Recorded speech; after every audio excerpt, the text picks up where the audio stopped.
Kashimpur high security কেন্দ্রীয় কারাগার থেকে পালিয়ে যাওয়া হত্যা মামলার মৃত্যুদণ্ডপ্রাপ্ত আসামি মোহাম্মদ আবদুল্লাহ শিকদারকে গ্রেফতার করেছে র্যাব।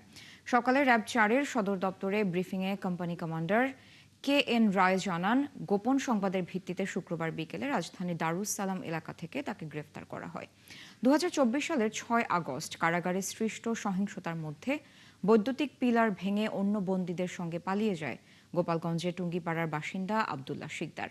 এরপর থেকে ছদ্মবেশে দেশের বিভিন্ন এলাকায় আত্মগোপনে ছিলেন তিনি।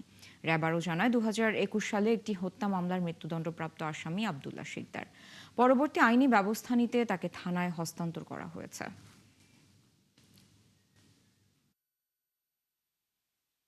এই গ্রেপ্তারকৃত আবদুল্লাহ আমাদের দারুস সালাম থানাধীন এলাকায় আত্মগোপনে আছে এবং সেই প্রেক্ষিতে গতকাল 10 জুলাই আমরা অভিযান পরিচালনা করে তাকে গ্রেপ্তার করি এবং তাকে গ্রেপ্তারে জিজ্ঞাসাবাদে যেটা জানা যায় যে সে 2021 সালের 7 অক্টোবর গোপালগঞ্জের টুঙ্গিপাড়া থানায় তার সুদের পাওনা টাকা আদায়কে কেন্দ্র করে তার প্রতিবেশী লুৎফর রহমানকে, তার 2 সহযোগীকে হাতুড়ি এবং কুড়াল দিয়ে কুপিয়ে হত্যা করে।